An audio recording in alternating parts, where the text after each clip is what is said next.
P. Diddy had the kind of power that made people stay quiet. Say one wrong thing about him, and you were suddenly silenced. Most artists backed off. Most stayed scared. But one rapper never played by those rules. He didn't whisper. He didn't hide. He went straight at Diddy, said exactly what he wanted. He even called him out publicly. That rapper was 50 Cent. I said, Let me read it, Fifth. Oh my God. Sorry I can no longer help you guys. Soon you will all be happy. You are all now left under leadership of Puffy Daddy. Report to the nearest rainbow. Dinner Thieves in theaters January. Oh, that's one. 50 could say things like that without flinching, calm, fearless, because he'd already survived a violent, dangerous youth. By the time his career began, nothing intimidated him. From day one, 50 used shock as a weapon, doing whatever it took to make the industry pay attention. Then came How to Rob.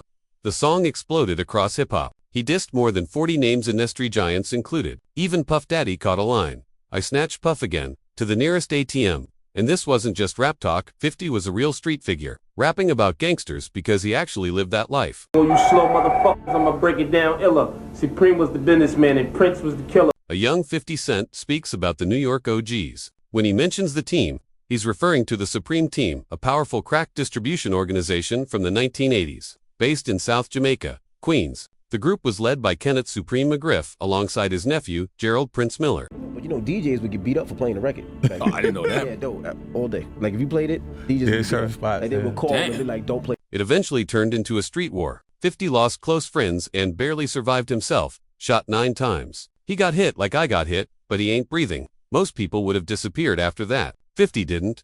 Surviving killed his fear completely. If anything, he had more enemies than ever. And this wasn't about Diddy yet. 50 had problems with other dangerous figures too, like when Suge Knight showed up uninvited on the NDA club video set, and 50 made it very clear how he handled that situation. Logically, that should have been the moment he stepped back and changed his life. But instead, surviving removed fear entirely. After that, 50 Cent wasn't scared of anyone. In fact, it seemed like his enemies multiplied. Suge's outside. Suge's outside. Everybody like, he was running, dropping. Like, man, everybody going, I'm in front of the camera like this. 50 Cent also had a dangerous conflict with Jimmy Henchman Rosemond, a name often tied to the 1994 Tupac Shakur robbery in New York. This wasn't just rap drama. These were real attempts on his life. One of those moments happened during the filming of I Still Kill, and it nearly ended everything. Henchmen and them were supposed to come through, and I guess they gun jammed, but we had guard on that side, and they backed out on the hit, but we had straps too, and that really was really. And as everyone already knows, 50 Cent also had major beefs with Ja Rule, The Game, and Rick Ross. These weren't harmless rap rivalries. Any one of them could have realistically ended with 50 being killed. Once again, he survived. When it came to Diddy though, things were different at first. He was actually one of the few label CEOs that 50 initially had a relatively normal relationship with. In the early 2000s, 50 Cent even wrote music for Bad Boy Records.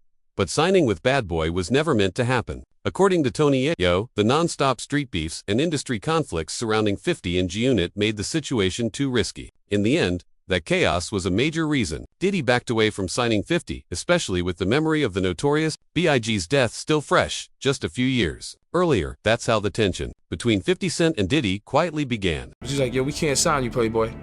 It's too much.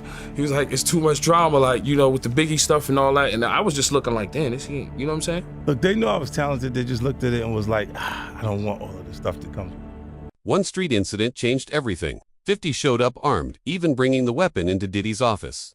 After that, there was no more working together at all. Shooting whoever because I'm not getting shot again. That was the last time he called me to write. Over time, 50's beefs with Ja Rule, Jimmy Henchman, and The Game began to cool off. But with Diddy, it went the opposite direction. Around 2006, their relationship started falling apart. That's when 50 dropped a bomb. He openly called Diddy soft. Then he took it even further. 50 accused Diddy of profiting off Biggie's legacy. He said enough was enough, that Biggie's name should never have become Diddy's blackheart. When was the last time Diddy really bigged up his brother? 50 asked. And not just his bank. While 50 was openly calling him out, Puff was focused elsewhere, running a reality show called Making the Band, a show where he could send his artists all the way from Manhattan to Brooklyn, just to pick up a cheesecake. You know, and this little right here, I definitely don't want to with y'all. Niggas want this man, but we was just on the tip like you was trying to put us out there like a bitch, something like make us walk all the way to Brooklyn, like, you know what I'm saying? I don't really care however you took it or whatever went through your mind. Be fly about it. Get your swag on, walk that way. That way. That moment wasn't just a TV stunt. It's often remembered as a clear example of the control and pressure Diddy was willing to put on young artists even with the camera's rolling dot around that same time. Serious allegations were circulating, stories that Diddy had allegedly broken the nose of his longtime partner, Kim Porter, the mother of his children. And just like always, the industry stayed quiet. Not because they didn't hear the stories, but because people were scared to speak. Is it true that Diddy broke her nose? Bust her nose, man. Diddy usually used his power on people who couldn't fight back. But 50 Cent wasn't built like that. When they finally met face to face, 50 called him out directly. Voices were raised, and things almost got physical. I just remember like 50 coming up outside of Puff's trailer and being like, but Puff was inside his trailer, so he said it to somebody. He was like, what kind of money Puff said he was getting again? I don't know what happened. I thought it was all like funny and sarcastic, and then like 2 seconds later, man, the whole gunplay thing popped off. From that moment, 50 Cent stopped holding back. He unleashed everything he felt, openly calling Diddy all sorts of names, including questioning him publicly. No, I don't call him gay. I said. Let me read it, Fifth. Oh my God. Sorry I can no longer help you guys. Soon you will all be happy. You are all now left under leadership of Puffy Daddy. Report to the nearest rainbow. Dinner Thieves in theaters January 19th. That's why I was like, where the Dinner Thieves? Listen, I'm only saying that because of the what's the name interview? Nori. The Drink Champs. Yeah. That one. Just blow it out. Your birthday every day. Every day's your birthday on Drink Champs, goddammit. I'm in. Okay. We ain't fucking with that. I got notes now. I'm trying to get my life together. You know what I'm saying? Like, he said something fabulous and he goes, yo, but me and you, we ain't party. Like, we need to party. No, but me and you ain't never really party, you know what I'm saying? What is he talking about? What is he talking about? That's the kind of stuff that when people say that to me, I get a little uncomfortable. Back when things between them were still normal, there was one moment that stuck. With 50, Diddy suggested taking him shopping, and for someone who came from the streets and survived real wars, that sounded extremely strange. He said something to me one time, a long time ago, at Chris Lighty's wedding. He told me he'd take me shopping. I looked at him like, what'd you just say?